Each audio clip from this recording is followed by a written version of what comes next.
बिना गुरु ज्ञान नहीं जग माही, ज्ञान समान वत कछु नाही।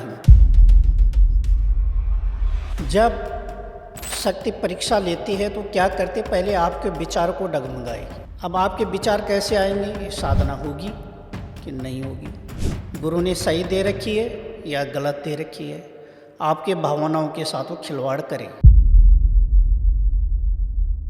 साधना होने के बाद एक साधक के अनुभवों का जो संकेत है वो किस प्रकार पड़ता है? असली परिवर्तन जो होता है अनुभव का, उसके जीवन का होता है, जो उसका बोलने का तरीका, भाव, विचार, रहन सहन।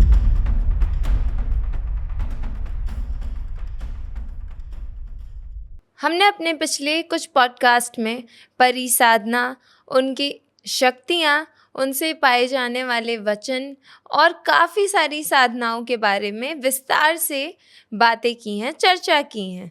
हमें हज़ारों मैसेजेस, ईमेल्स और कमेंट्स में काफ़ी सारे सवाल पूछे गए हैं, जिनमें से कुछ सवाल तो ये हैं कि क्या परिसाधना करते समय परी हमें अब हमारे सपने में आकर के संकेत देती है? क्या कोई अच्छी खुशबू महसूस हो तो हमें यह समझ लेना चाहिए कि परी आ रही है? या फिर अगर हमारे दैनिक जीवन में हम कुछ अच्छा करना शुरू कर दें या किसी सुंदर स्त्री को देखकर आकर्षित हो जाएं, तो हमें उसे परिसाधना समझ लेना चाहिए कि हमारी परिसाधना सफल हो रही है। और सबसे महत्वपूर्ण सवाल तो यह है कि क्या ज़रूरी है कि हर साधक को अनुभव हो उसके साधना के बाद? तो आज हम इन्हीं सारे सवालों के साथ इस पॉडकास्ट को शुरू करेंगे कि आखिर एक साधक के जीवन में क्या क्या परिवर्तन देखने को मिलता है साधना के बाद। तो आज का ये पॉडकास्ट इन्हीं सारे सवालों के साथ हम शुरू करने जाएंगे। हमारे साथ हैं अनिल सर, जो हमें इन सारे सवालों का जवाब देंगे कि आखिर एक साधक को अनुभव क्या क्या होते हैं, किस प्रकार शक्तियाँ हमारी परीक्षा लेती हैं, किस प्रकार का परिवर्तन हमारे जीवन में देखने को मिलता है। नमस्कार अनिल सर, कैसे हैं आप? कैसे हैं आप? मैं बिल्कुल बढ़िया सर, आप कैसे हैं? बस सही है सर, तो सबसे पहले सबसे ज़्यादा जो हमसे सवाल किए गए हैं वह है कि आखिर एक साधक को क्या अनुभव होता है साधना के दौरान? तो आप एक बार इसे स्पष्ट करना चाहेंगे? जी हाँ, जरूर। साधना चाहे परी की हो, चाहे किसी भी शक्ति की हो, साधना के दौरान होने वाले अनुभव के पीछे बहुत कुछ भ्रांतियाँ, सवाल साधकों के मन में चलते रहते हैं। कि सबसे पहले क्या होता है कि साधक को कुछ भी अनुभव होता है, चाहे सपने के माध्यम से हो या कोई आभास हो, तो वो उसको सोचने लग जाता है कि मुझे तो शक्ति का अनुभव हो गया है। जी बिल्कुल। ठीक है, जबकि प्रत्येक अनुभव नहीं होता है। अनुभव हम तब तक नहीं मानते हैं जब तक शक्ति आपके सन्मुख खड़े न हो। अच्छा। ठीक है, अब कुछ साधकों का कहना होता है कि हम जाप कर रहे हैं, ध्यान कर रहे हैं, तो हमें सपने के माध्यम से शक्ति दिखाई दे रही है। कुछ साधक कहते हैं कि हम साधना में बैठे हैं तो हमारे आसपास ऐसा महसूस होता है कि कोई घूम रहा है। कुछ साधक कहते हैं कि हमें आभास हो रहा है कि पूरे कमरे में एक महक आ रही है। जी। ठीक है, जिसको वो कहते हैं कि दिव्य महक, कि शक्ति की महक है। लेकिन आपने इस चीज़ का निर्णय कैसे ले लिया कि ये शक्ति की महक है, या शक्ति मंडरा रही है, या शक्ति हमारे सपने में आ रही है? इसका निर्णय गुरु करता है। अच्छा। जिसके कहने पे आप साधना कर रहे हैं, वो इन अनुभवों को आपको समझाएगा कि आपके लिए अनुभव हैं, संकेत हैं, आपका भ्रम है या आपके विचारों की श्रृंखला है। ठीक है, जब तक गुरु इस चीज़ का निर्णय आपको नहीं देता है, तब तक किसी भी साधक को ये नहीं सोचना चाहिए कि सपने के माध्यम से या साधना के दौरान होने वाले अनुभव, जी, संकेत हमें पूरी तरह शक्ति के ही हैं। सर कई बार ऐसा होता है कि हमारे जो साधना करने वाले साधक होते हैं वह कहते हैं कि हमें जाप करते हुए या हमें साधना करते हुए इतना समय हो गया परंतु हमें कुछ महसूस नहीं हो रहा। तो क्या ये ज़रूरी है कि साधना के दौरान एक साधक को कुछ अनुभव हो? जी नहीं, ज़रूरी नहीं है। अच्छा। क्या होता है, कई बार साधक पूरी तरह तैयार नहीं होता है। ठीक है, जब वो तैयार नहीं होता है, वो ध्यान करना नहीं आता है, जाप की तरफ ध्यान जा रहा है कि शक्ति की तरफ ध्यान जा रहा है या केवल ध्यान मुद्रा में बैठ रहा है, तो उसको अनुभव कैसे होंगे, कैसे समझेगा उस शक्ति के बारे में। ठीक है, तो अर्थ ये होता है कि अगर आपको कुछ भी अनुभव नहीं होते हैं तो आप पूर्णतः से तैयार नहीं हैं। सर तो क्या हम इसे ये कह सकते हैं कि शक्ति जो है वो परीक्षा ले रही है? जी नहीं, अगर आपको कोई अनुभव ही नहीं हो रहा है, आपको कुछ आभास ही नहीं है, आपको किसी भी एंगल से जब तक साधक के साथ हलचल ना हो, उसमें परिवर्तन न दिखने लगे, तो कैसे अनुभव कर सकते हैं कि ये साधना परीक्षा ले रही है। अच्छा। अगर आपको कुछ भी अनुभव नहीं है तो आप स्थिर हो। ठीक है, चारों तरफ जीरो है। अगर आप कुछ कर रहे हो, किसी ऊर्जा को बुला रहे हो, तो ऊर्जा कुछ ना कुछ तो अपना दिखाएगी ना आपको, कुछ ना कुछ परिवर्तन तो आप में लाएगी। लेकिन आपको कोई परिवर्तन ही नहीं हो रहा है किसी भी एंगल से, ना आपके अंदर डर हो रहा है, ना आपको कोई भय हो रहा है, ठीक है, ना आपको खुशी हो रही है, ना आपको दुख हो रहा है, तो हम कैसे मान लें कि परीक्षा ली जा रही कि है? परीक्षा ली जा रही है। परीक्षा निर्णय भी गुरु बताता है कि आपकी शक्ति किस तरह से परीक्षा ले रही है। इसके मतलब आप साधना में जब बैठते हो तो अपने गुरु से पूरा परामर्श नहीं लेते हो। किसी भी साधक का अधिकार होता है, किसी भी शक्ति की वो साधना कर रहा है तो उसके बारे में पहले गुरु के साथ विस्तार से चर्चा करें। अच्छा। क्योंकि आजकल हो क्या रहा है, जो इतने क्वेश्चंस आ रहे हैं, इसका अर्थ ये है कि लोगों को चाहिए चमत्कार। जी। ठीक है, चमत्कार के चक्कर में भागते रहते हैं। ठीक है, गुरु से प्रेम नहीं, शक्ति से प्रेम नहीं, चमत्कार के चक्कर में कि आज बैठूंगा कल शक्ति प्राप्त हो जाएगी। लेकिन वो शक्ति होगी कैसे प्राप्त? आपका ट्रांसफार्मर, आपकी शक्ति कौन है? गुरु। जी। ठीक है, जो आपको मंत्र दे रहा है वो मंत्र गुरु तभी तो देगा ना जब उसको उसके बारे में नॉलेज होगा या उसके पास शक्ति होगी, उसकी पावर का पता होगा, किस तरीके से उसको रिजर्व करना होता है, किस तरीके से चलाना होता है, कैसे वो हमारे सामने खड़ी होगी। ठीक है, लेकिन चमत्कार के चक्कर में पूरा ज्ञान न होने के कारण लोग इन चीज़ों को समझ बैठते हैं कि खुशबू आ रही तो शक्ति आ रही है, कोई इधर उधर घूम रहा है, एहसास हो रहा है तो शक्ति घूम रही है, सपने में सुंदर स्त्री दिख रही है, सुंदर परी दिख रही है, छड़ी लेके दिख रही है तो सिद्ध हो गई। हम तब तक सिद्ध नहीं मानते हैं जब तक शक्ति आपके सामने खड़ी ना हो और वचन ना करे, या आपके साधना के दौरान आपके कार्य बनने शुरू ना हो, आप में परिवर्तन आना शुरू ना हो, तब तक हम किसी को अनुभव नहीं मानते। सर कई लोगों ने ये भी सवाल किया है कि जब सपने देखते हैं, जैसे सपने में सुंदर स्त्री का आना तो खैर जाहिर सी बात है लोगों के आ जाते हैं अक्सर, लेकिन उनका कहना है कि सपने उनके बदलने लगते हैं, चाहे वो सकारात्मक हो या फिर नकारात्मक हो, उनके सपने बदलने लगते हैं। तो क्या वो इसे साधना के अनुभव के तौर पे ले सकते हैं? बिल्कुल भी नहीं। अच्छा। क्योंकि जैसे मैंने शुरू में कहा, हर अनुभव नहीं होता, सपना सपने ही होते हैं। ठीक है, मान लो आप किसी सुंदर स्त्री का देख रहे हैं, ठीक है जी। या कोई परी आपके सामने खड़ी है, अप्सरा खड़ी है, आप साधना किसकी कर रहे हो? परी की कर रहे हो जी। तो उस चीज़ को आप अपने जहन में पहले ही बिठा के रखे हो। ठीक है, कि परी ऐसी होती है, ऐसे दिखती है। ठीक है, परी का ऐसा रूप होता है, परी रूप बदल के आ सकती है, परी मेरा एक काम करेगी, परी वो काम करेगी। ठीक है, तो जैसी बात है, जब आप आसन छोड़ के लेटते हो, आप निंद्रा में जाते हो, तो वही चीज़ आपके दिमाग से चलनी शुरू हो जाती है, वो प्रारूप आपको दिखने लग जाता है जिसको आप शक्ति कह रहे हैं। अच्छा। अगर ऐसे सपने के माध्यम से शक्ति सिद्ध हो रही है तो काम लेके देखो। जी। हम तो सीधे कह रहे हैं कि अगर सिद्ध हो गई तो काम लो। सर क्योंकि वो विज्ञान कहता है ना कि हमें सपने में वही आता है जो हमारे सबकॉन्शियस माइंड में चल रहा जी होता मैं है। वही कह रहा हूँ ये, जी। ठीक है, कि जो हमारी श्रृंखला होती है बनी हुई, कि हम किसी चीज़ पे निरंतर ध्यान कर रहे हैं, बैठे हैं उस चीज़ पे, तो जाहिर सी बात है सोओगे तो ध्यान तो आएगा कि मैं तो, क्योंकि बिना लालच की कोई साधक साधना नहीं करता, हाँ बिल्कुल। समझ रहे हो। जबकि साधना का अर्थ क्या, साधना निस्वार्थ होती है। आपसे प्रेम कौन करेगा, जिससे आप प्रेम करोगे। लेकिन आप तो लालचवश साधना कर रहे हैं, तो वो लालचवश ही दिखाई देगा, अच्छा। ठीक है। नहीं तो साधना के लिए पूर्णतः तैयार होना पड़ता है, गुरु मार्ग पे चलना पड़ता है, गुरु के बताए हुए रास्ते पे चलना पड़ता है। एक साधना के लिए एक बार नहीं 10 बार गुरु से परामर्श लिया जाता है। आपको सपना आ रहा है, उसके बारे में गुरु से डिस्कस किया जाता है। अच्छा। कोई भी अनुभव हो रहा है, सब चीज़ गुरु को बताई जाती है, क्योंकि तंत्र का अर्थ होता है गुप्तता।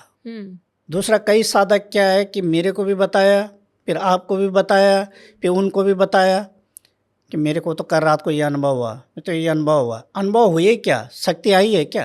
अच्छा। ठीक है। जब तक दूसरी ऊर्जा को आप गुप्तता से अपनी ऊर्जा में समाहित नहीं कर देते तो कोई अनुभव नहीं है, ठीक है, कोई शक्ति नहीं है।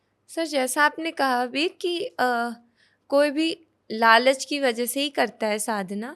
सर लालच की वजह से तो हम अपने काम को निकलवाने के लिए हम भगवान की भी दैविक साधना भी करते हैं, या फिर हम रोज़ भगवान को प्रणाम करके आते हैं, तो प्रणाम करने के बाद उन्हें यही कहते हैं कि भगवान मेरा दिन अच्छा निकालना।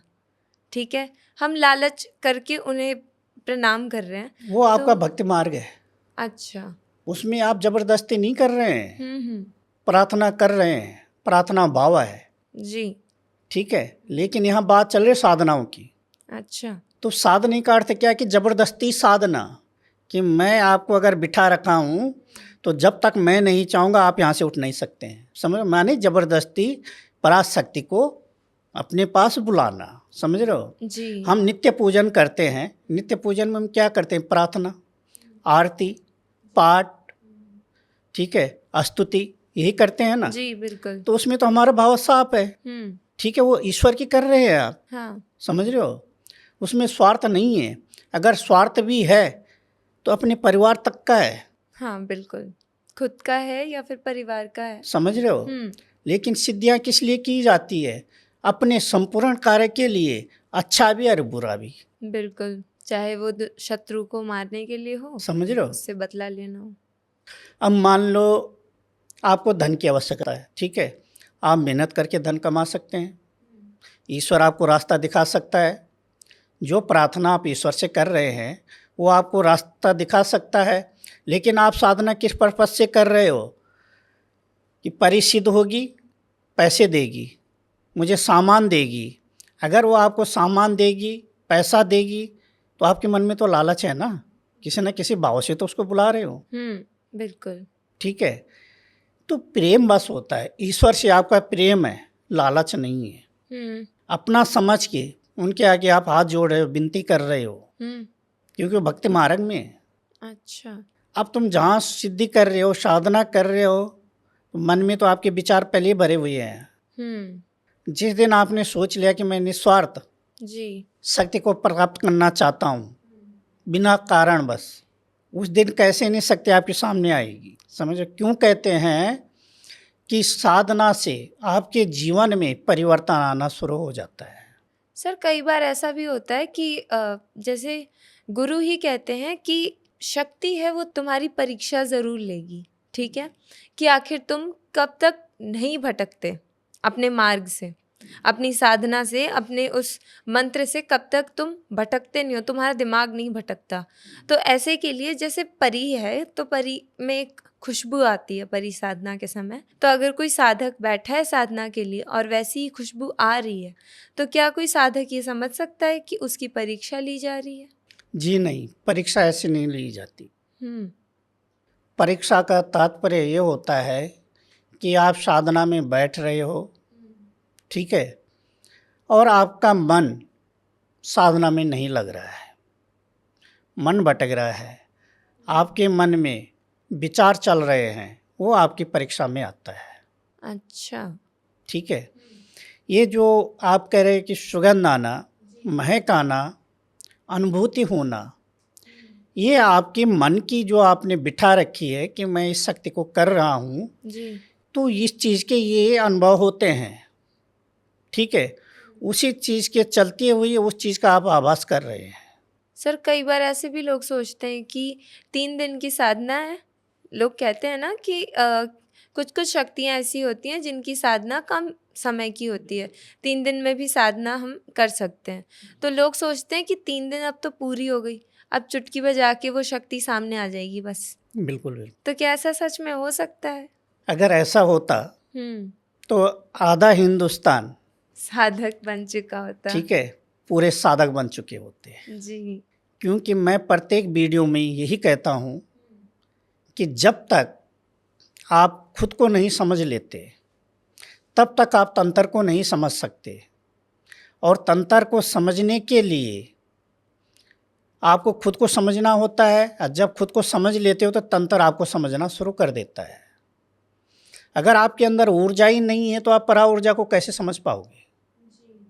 समता भी तो होनी चाहिए। बिल्कुल। जब हम 1000 वाट के बल्ब को हम 5 मिनट उसको खुले आंखों से नहीं देख सकते, उससे में ही आंखें चकराने लग जाती है। बिल्कुल सर। तो परा ऊर्जा को हम क्या झेल पाएंगे? नहीं। इसकी क्षमता कौन बढ़ाता है? गुरु। समझ रहे हो? इसीलिए कहते हैं कि गुरु का होना आवश्यक है। जी हाँ। तो जो मार्गदर्शन गुरु कराता है वो सर्वोपरि होता है। सर तो क्या यही कारण है, अभी जैसे आपने बताया कि वह परीक्षा लेती नहीं है, इस प्रकार नहीं लेती कि आपको महसूस हुआ, ये आपके दिमाग का भ्रम है, ठीक है?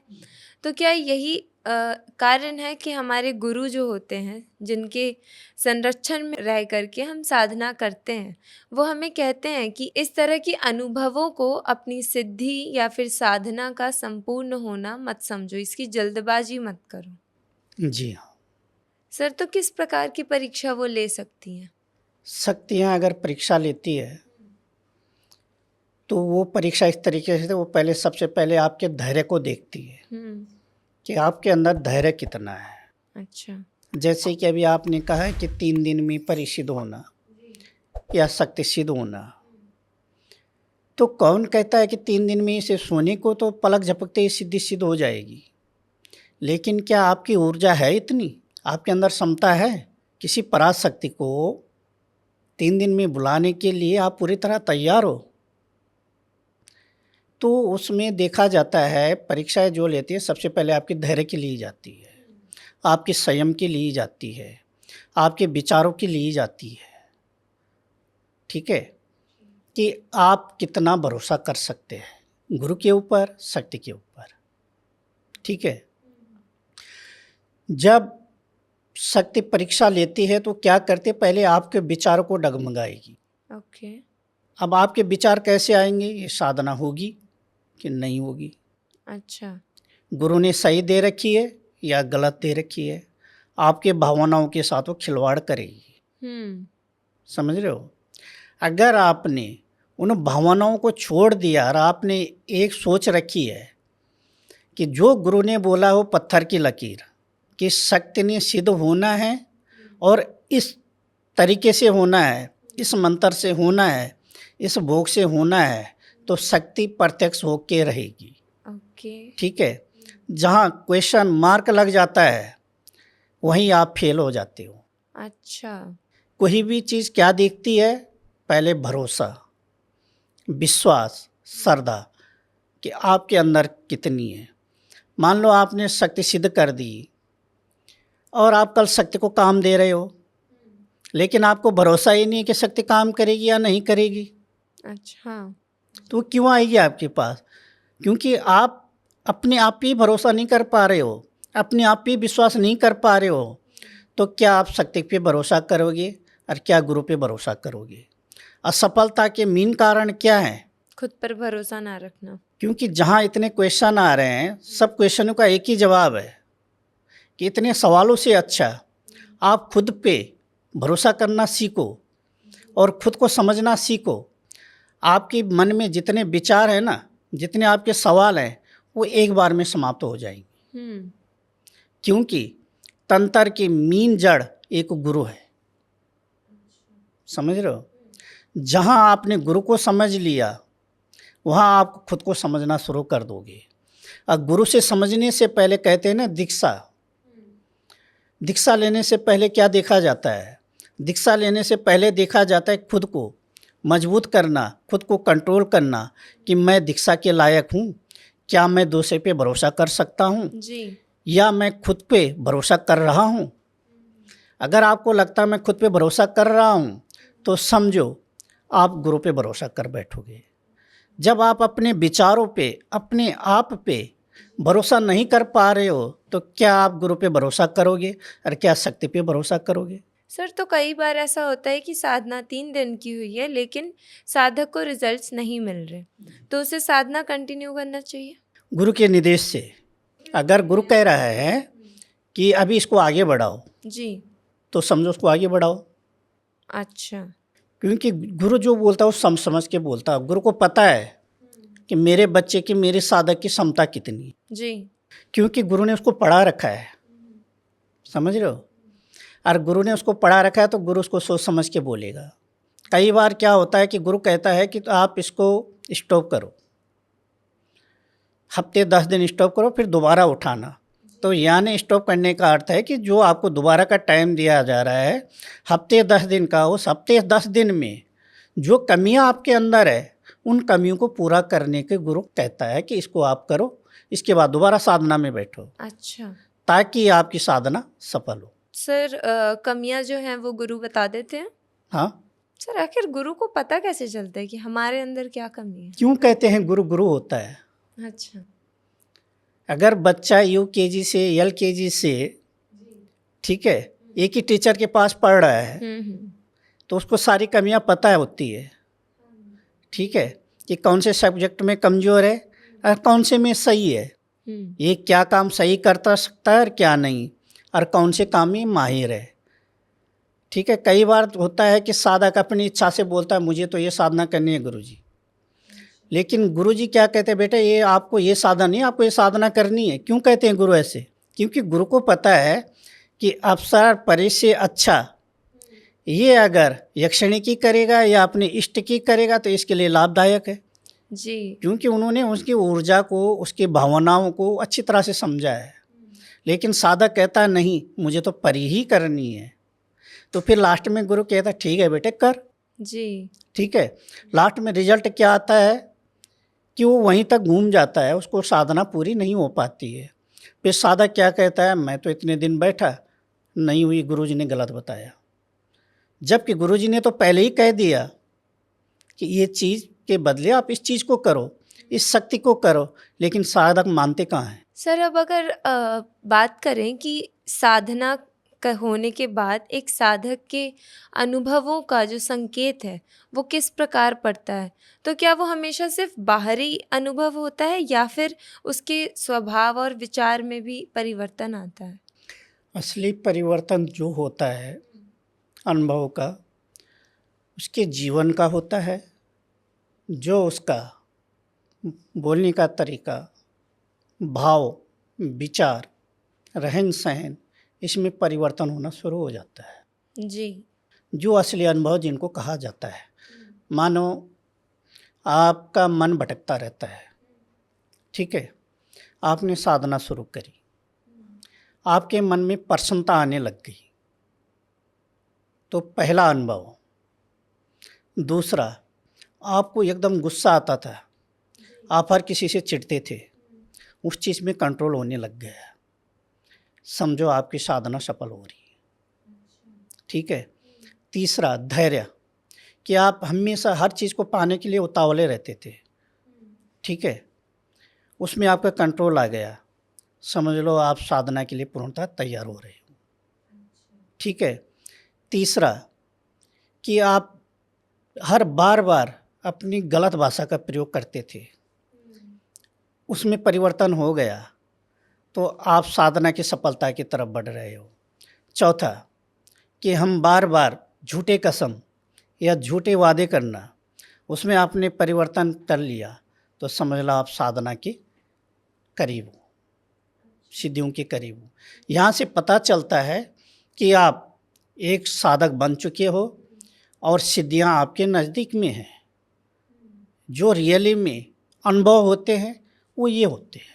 सर, तो जो व्यूअर्स हमारा यही पॉडकास्ट देख रहे हैं, इसके पहले के पॉडकास्ट उन्होंने नहीं देख रखे, उनके लिए क्या आप एक बार फिर से बता दीजिएगा कि परी साधना को करने के लिए किसी भी व्यक्ति के अंदर ऐसी कौन कौन सी चीज़ें होनी चाहिए और किस चीज़ को उसे हटा देना चाहिए अपने जीवन शैली में से? सबसे पहले तो आपको अपने गुरु के ऊपर पूर्णतः भरोसा होना चाहिए और गुरु से पहले खुद के ऊपर भरोसा होना चाहिए। दूसरा, गरम खा के मुंह जलता है। जी बिल्कुल। तो साधना सिद्धियों में सबसे पहले मायने रखता है धैर्य। आपके अंदर धैर्य होना चाहिए। अगर आप इस लालच से कर रहे हो कि 1 घंटे में, 2 घंटे में, 3 दिन में मेरी साधना सफल हो जाएगी और मुझे शक्ति मिल जाएगी, तो ये सोच को आप अपने दिमाग से निकाल दो। तीसरा, गुरु के बताए हुए मार्ग पर आपको चलना होगा। चौथा, अपने विचारों को पूर्णतः कंट्रोल में रखो। जी।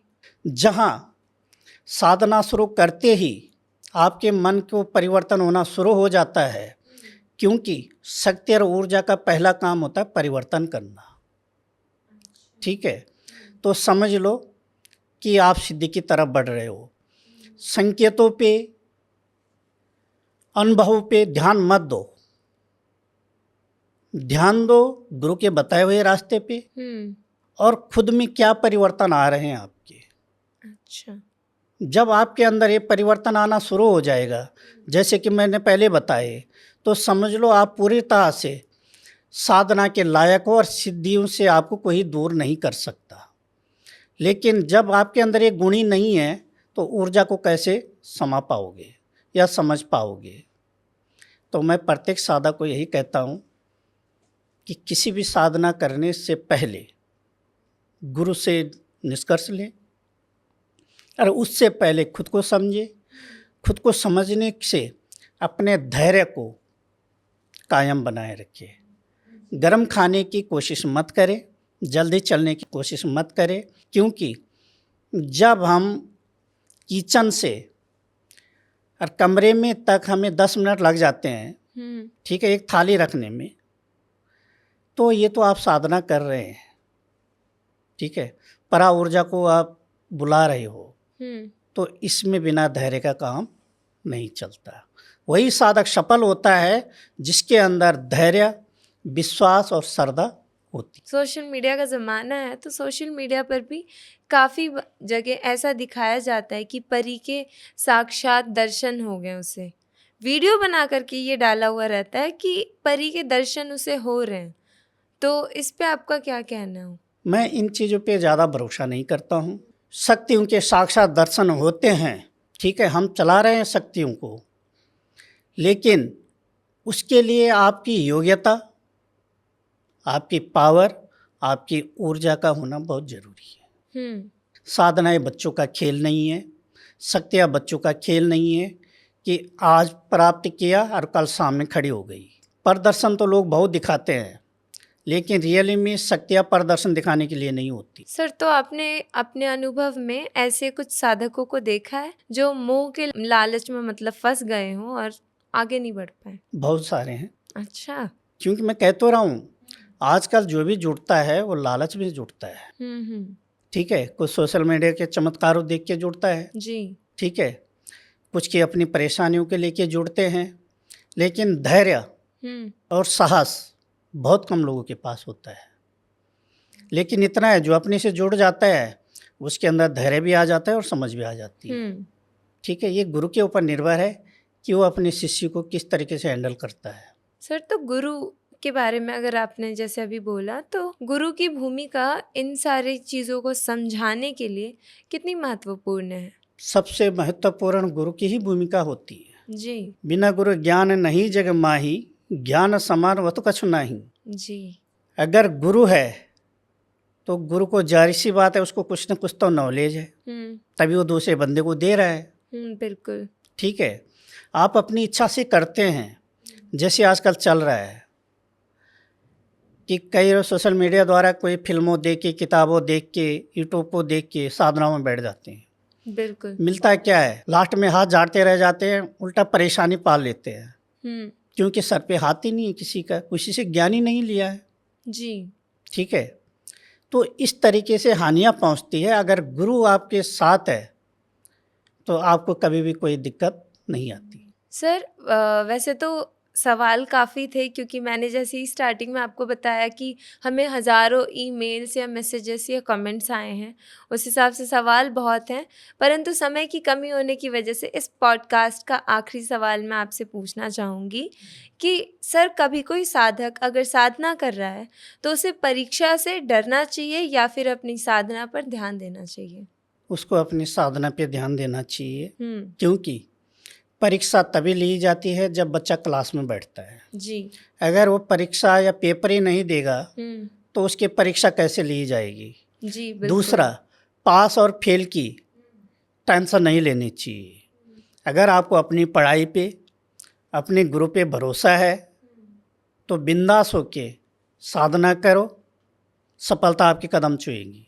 लेकिन निस्वार्थ निभाव से, गुरु के ऊपर भरोसा करके, खुद के ऊपर भरोसा करके। Thank you so much sir, आपने हमारे इतने सारे सवालों के जवाब दिए, साथ ही हमारे व्यूअर्स के जितने भी कमेंट्स थे, ऑडियंस ने जितने क्वेश्चन किए थे, आई थिंक अब उनके सारी क्वेरीज दूर हो गई होंगी। जी। अगर आपको भी ये पॉडकास्ट अच्छा लगा हो, आपको ऐसा लगा हो कि हाँ, हमारे सारे क्वेश्चंस के आंसर हमें मिल चुके हैं, तो वीडियो को लाइक करिएगा, चैनल को सब्सक्राइब करिएगा और अपने उन फ्रेंड्स को ज़रूर शेयर कीजिए जो साधना करना चाहते हो। अगर आपके और भी कोई क्वेश्चन है तो प्लीज़ कमेंट बॉक्स में फिर से हमसे पूछ सकते हैं। Thank you so much for watching this podcast. धन्यवाद सर। धन्यवाद जी।